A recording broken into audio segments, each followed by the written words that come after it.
Halo guys, kembali lagi bersama saya Azu di channel Azunen Review. Nah, kali ini mari kita lanjutkan alur cerita Legend of Star General dan part ke-102.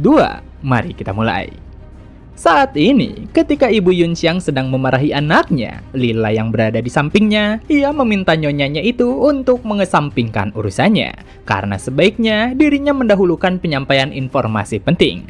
Bahkan saat ini, stabilitas koneksi hanya tinggal 3% lagi, jadi koneksinya bisa terputus kapan saja. Memahami akan itu, pada akhirnya Ibu Yunxiang mengesampingkan kekesalannya, di mana ia berkata kepada Yunxiang, jika mereka tidak memiliki banyak waktu. Bahkan seharusnya Yunxiang sendiri sudah bisa mendebak identitasnya, karena tentu saja dirinya merupakan ibu yang telah melahirkannya.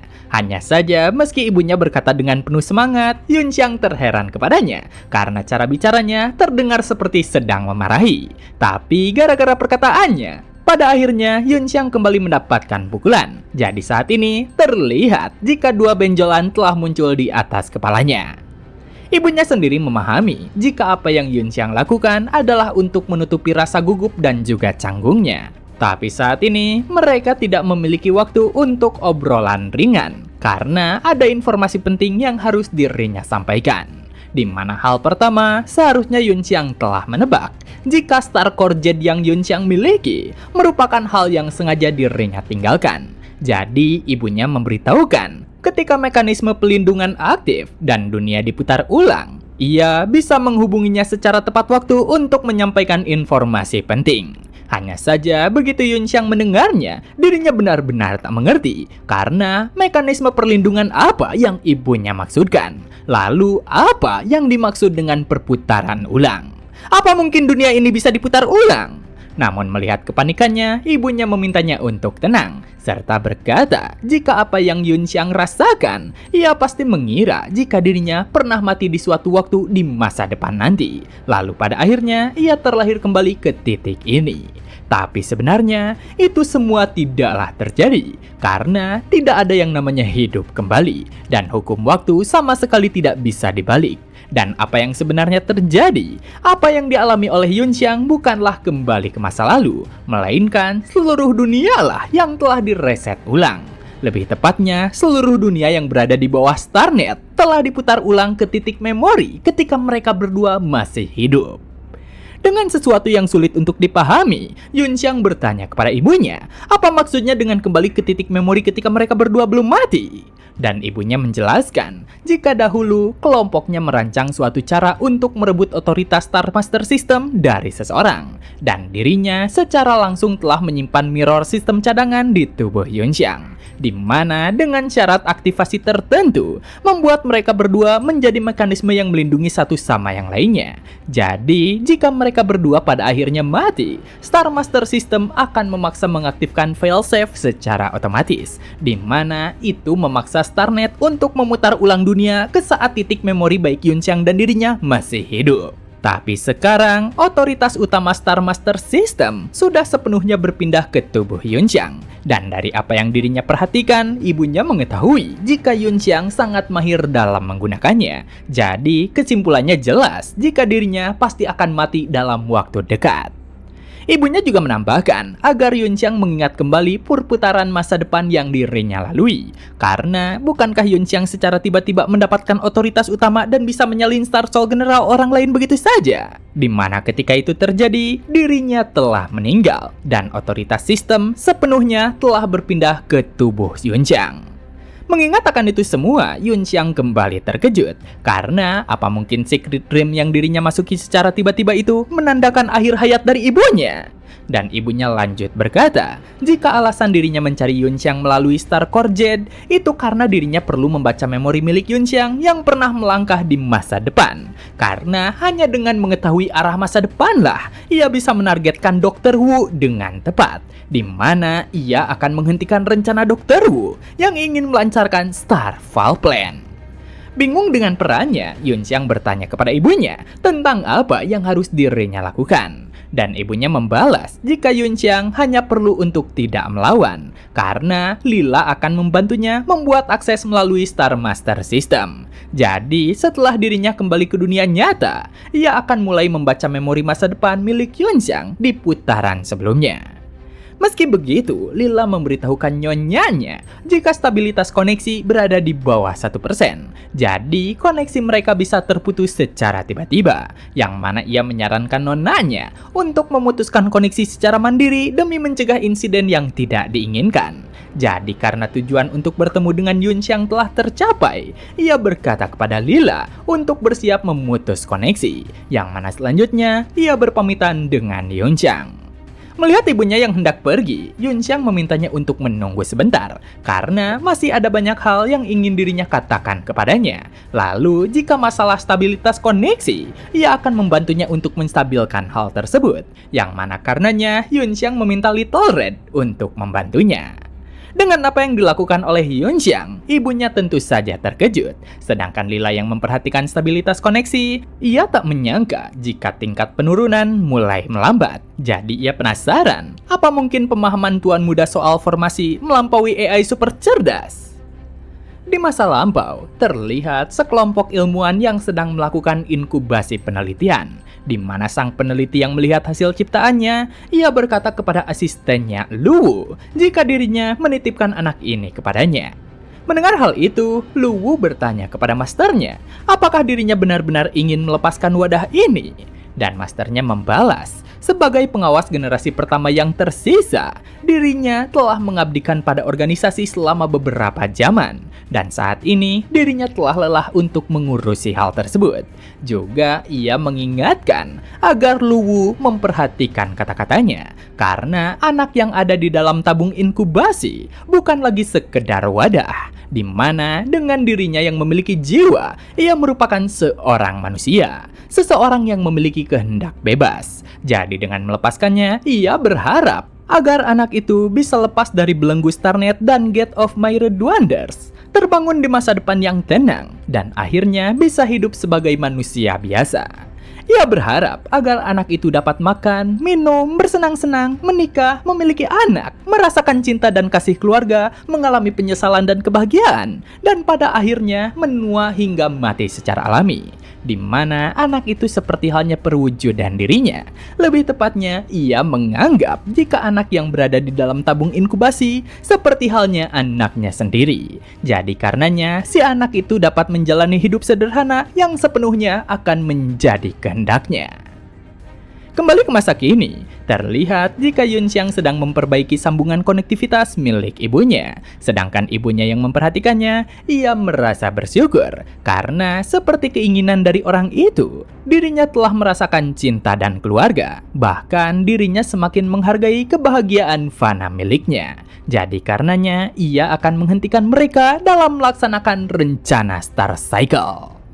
Di saat berikutnya, Lila yang ada di sampingnya, ia melaporkan jika stabilitas koneksi telah bertahan di sekitaran 3%. Jadi sepertinya ini merupakan batasnya. Yang mana mengetahui jika stabilitas koneksi bertambah, itu membuat nyonyanya terkejut. Karena berapa lama bocah yang ada di hadapannya berhasil hidup di putaran sebelumnya. Bahkan bagaimana bisa ia begitu ahli dalam bidang formasi? Apa mungkin ia memiliki bakat yang bahkan melampaui manusia biasa dan bahkan para pengawas? Meski dirinya menyadari jika ia hanyalah avatar sederhana ciptaan dari para peneliti, selain memiliki sedikit lebih banyak pengetahuan dan informasi, kemampuan yang dirinya miliki hanya setara dengan manusia biasa. Jadi, apa mungkin mereka telah memperkirakan jika makhluk yang lahir secara alami bisa memperoleh potensi evolusi lebih besar dari gelombang primordial? Namun, di saat ibunya memikirkan hal tersebut, Yunxiang mengutuk situasi miliknya. Karena seberapa keras dirinya berusaha, stabilitas koneksi milik ibunya kembali terhenti di 3%. Jadi ia penasaran dari jarak sejauh apa koneksi tersebut dibuat. Mendengar hal itu, ibunya membalas jika dirinya berasal dari wilayah K. Juga itu biasa disebut sebagai sektor 5. Tapi dalam pengetahuan milik Yunxiang, itu merupakan tempat yang biasa disebut sebagai benua tengah. Mengetahui akan itu, Yun Xiang kembali terkejut. Namun, mengalihkan itu ia bertanya tentang apa maksud dari wilayah yang dikatakannya. Dan ibunya lanjut menjelaskan, pada zaman nol, planet ini mengalami bencana dahsyat. Meski Starnet hampir berhasil menghubungkan kembali planet yang hancur, namun arus ruang yang kacau masih bergolak di antara lempengan yang terpecah. Dan karena sebagian unit Starnet rusak, di antara benua timur dan tengah terdapat tanah asing yang tidak sepenuhnya dapat dikendalikan oleh Starnet. Jadi, sejak Yun Xiang melakukan perputaran ulang dunia, ia telah bersiap untuk waktu yang lama. Bahkan dengan sedikit keberuntungan, ia hampir gagal dalam membuat koneksi lintas wilayah tersebut. Mengetahui akan itu, Yun Xiang benar-benar tak menyangka. Namun, ia kemudian mengalihkan pembicaraan karena mengapa ibunya berada di benua tengah. Bahkan meski dirinya menduga ada alasan tersembunyi di balik lenyapnya keluarganya, hal ini masih menyembunyikan sesuatu.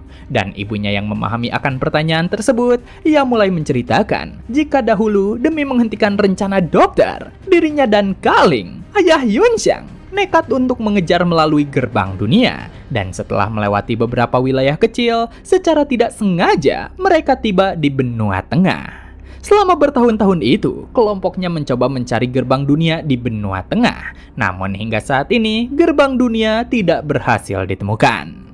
Mengetahui jika ibunya sedang mencari gerbang dunia, Yun Xiang berkata jika dirinya mengetahui satu tempat, di mana ketika Yun Xiang mengatakannya, itu membuat ibunya benar-benar terkejut. Karena bagaimana cara Yun Xiang mengetahuinya? Apa mungkin Yun Xiang pernah datang ke benua tengah pada putaran sebelumnya?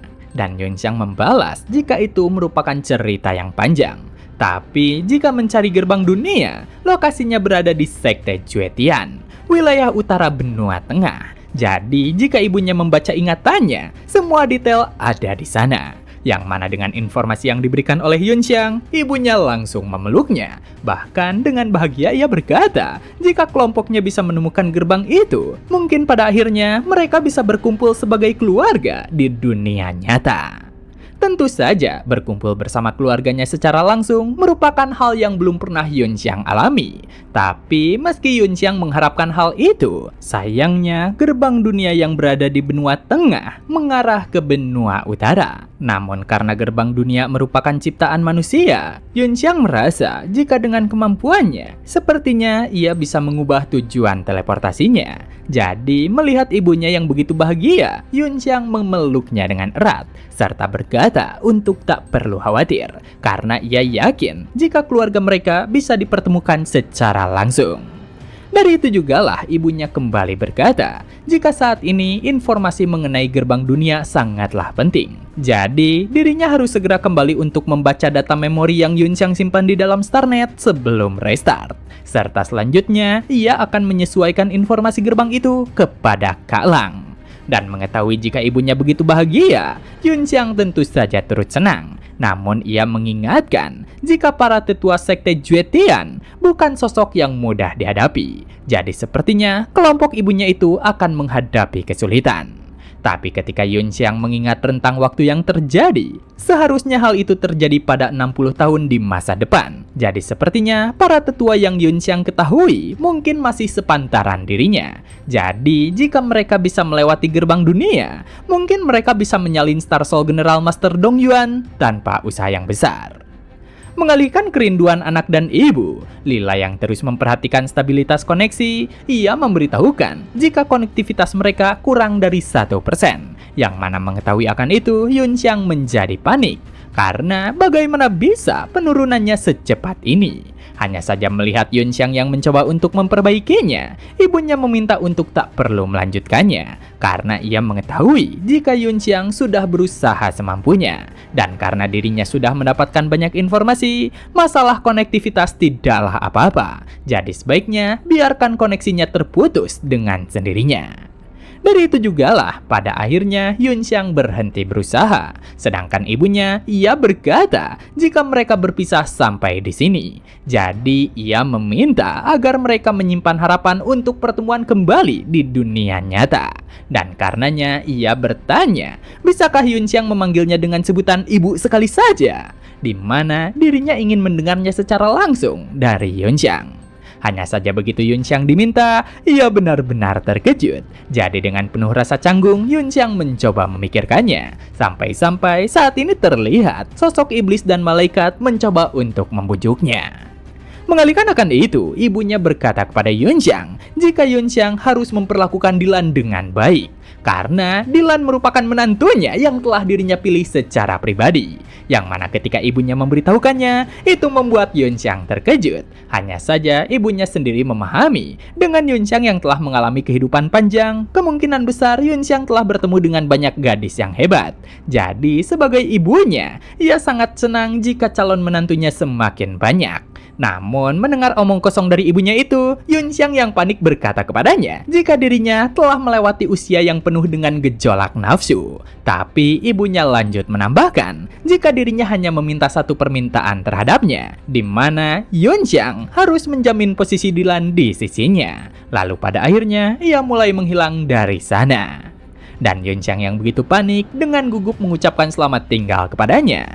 Tapi melihat Yunxiang yang begitu malu, Little Red melayangkan ejekan. Karena akhirnya meski Yunxiang memanggil ibunya dengan benar, tapi sayang itu sudah terlambat. Karena orangnya sudah pergi. Jadi apa mungkin host sampahnya ini menyesal? Di mana Yunxiang pun meminta si Little Red untuk berhenti.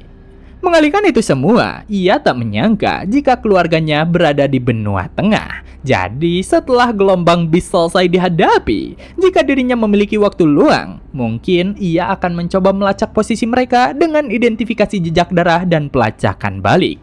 Dan jika dirinya bisa menguasai teknologi pembuka retakan, mungkin dirinya bisa menemui mereka. Mengingat perkataan ibunya yang menyangkut tentang Dylan, Yunxiang mencoba untuk mencari tahu perkembangan dunia ilusi miliknya, di mana ketika gambaran ilusi terlihat, ternyata dirinya telah muncul di dalam mimpi Dylan. Dan karena masih ada sedikit waktu, Yunxiang merasa jika hal tersebut bagian dari penempaan hati dunia fana, dirinya akan masuk ke dalam mimpinya untuk melihat-lihat. Jadi saat ini terlihat jika Yunxiang menghilang dari sana. Di benua tengah, di salah satu pavilion yang cukup mewah, terlihat jika ibunya Yunxiang baru saja mengakhiri koneksi paksa miliknya. Jadi karenanya ia mulai terjatuh dari sana. Melihat hal tersebut, orang-orang yang ada di sekitarnya dengan panik berkata, apakah dirinya baik-baik saja? Dan ia kemudian berkata kepada suaminya jika dirinya tidak apa-apa. Melihat kembalinya Jiuer, Songlang bertanya kepadanya, apakah dirinya berhasil menghubungi anak mereka? Dan Jiuer membalas jika dirinya berhasil menghubungi putranya, di mana ada kabar yang sangat baik yang dirinya dapatkan. Namun, ia meminta Songlang untuk menunggunya sebentar, karena ia harus menghubungkan informasi itu ke Star Network dan menarik memori dari kehidupan sebelumnya. Jadi karenanya, ia membutuhkan sedikit istirahat. Melihat romansa pasangan suami istri itu, orang lain yang bersamanya merasa cukup kesal. Namun, Songlang yang memperhatikannya, ia tentu saja sedikit mengejeknya. Dan karenanya, ia meminta Jinlei untuk pergi mempersiapkan makanan. Jadi pada akhirnya, Jinlei pergi dari ruangan tersebut dan membiarkan pasangan itu menikmati waktunya. Hanya saja di saat selanjutnya, Jiuer berkata kepada Songlang jika dirinya melupakan sesuatu. Karena ia lupa memberitahukan Yunxiang tentang tim kolaborator yang dapat membantu mereka. Jadi ia penasaran apakah situasi tersebut takkan membuat kesalahpahaman. Dan Songlang membalas jika seharusnya hal itu takkan terjadi. Namun nyatanya salah satu anggota tim kolaborator yang dimaksudkan oleh Jiuer sedang disekap di sebuah gudang. Karena tim kolaborator yang dimaksud merupakan tim konserto yang membantu menangani masalah MC dari balik bayangan. Kembali ke pavilion timur Mansion Song, terlihat jika Song Bingchuan sedang menantikan kembalinya Yunxiang. Dan beberapa saat berikutnya, akhirnya Yunxiang telah kembali dari dalam Secret Realm. Melihat kedatangan Yunxiang, Song Bingchuan bertanya kepadanya, mengapa dirinya lama sekali. Tapi begitu memperhatikan ekspresi Dylan dan Myoyin, Song Bingchuan malah menggodanya, di mana ia bertanya, apa mungkin mereka sedang bermasalah? Namun memperhatikan orang-orang itu, Song Bingchuan sedikit terkejut, di mana ia bertanya kepada Yunxiang, apa Yunxiang melupakan satu cucu menantunya yang lain? Dan Yunxiang yang mencoba mengingat hal tersebut, ia akhirnya memahami tentang apa yang dirinya lupakan. Jadi karenanya dirinya membuka gerbang Secret Realm dan memanggil Putri Xiaoxian yang sebenarnya sedang liburan di dalam Secret Realm. Dengan perpindahan tempat yang terjadi, Putri Xiaoxian langsung menstabilkan tubuhnya, di mana dengan penuh kekesalan, ia langsung melemparkan balon bebek dan kacamata renangnya. Karena tentu saja, ia tak terima dengan apa yang telah dilakukan oleh Yunxiang. Jadi, ia bertanya kepadanya, apakah si bajingan Yunxiang tidak bisa memberikannya waktu istirahat sebentar saja? Apakah dirinya seorang kapitalis berhati dingin? Jadi dengan segera, Xiaoxian bersiap untuk menendangnya. Namun, sebelum tendangannya berhasil mendarat ke arah Yunxiang, Dylan langsung menariknya. Di mana dengan tindakan dari Dylan itu mengejutkan Xiaoxian. Dan Dylan berkata kepadanya untuk akhiri keributan. Karena sebaiknya Xiaoxian memperhatikan kondisinya saat ini. Mendengar perkataan dari Dylan, Xiaoxian benar-benar tak menyangka. Jadi ia bertanya, apa mungkin Dylan melindungi Song Yunxiang? Hanya saja karena pertanyaannya tidak ditanggapi, Xiaoxian mengungkapkan jika mereka semua bersikap aneh. Tapi dengan keluarnya mereka semua, Song Bingchuan berkata untuk segera kembali ke kamar dan ributlah di sana sesuka hati. Karena mulai sekarang, Mansion Song akan mereka jaga. Sedangkan dirinya, ia ingin memanfaatkan waktu terakhir ini untuk menaikkan tingkatan ranahnya. Mendengar hal itu, baik Miao Yin dan Dylan tentu saja tak mengerti karena waktu terakhir apa yang dimaksudkan olehnya. Dan Song Bingchuan membalas agar Yunxiang yang menjelaskan itu semua. Jadi karenanya ia meminta Yunxiang untuk segera atur tingkatan kesulitan ilusi dan mencarikan lawan yang menantang. Di mana selanjutnya ia menghilang dan memasuki Secret Realm. Dan begitulah part kali ini telah selesai. Jangan lupa like jika kalian suka dengan konten yang kami bawakan. Serta terima kasih banyak kepada kalian semua yang telah menonton video kali ini. Saya Azu dan sampai jumpa kembali di video berikutnya.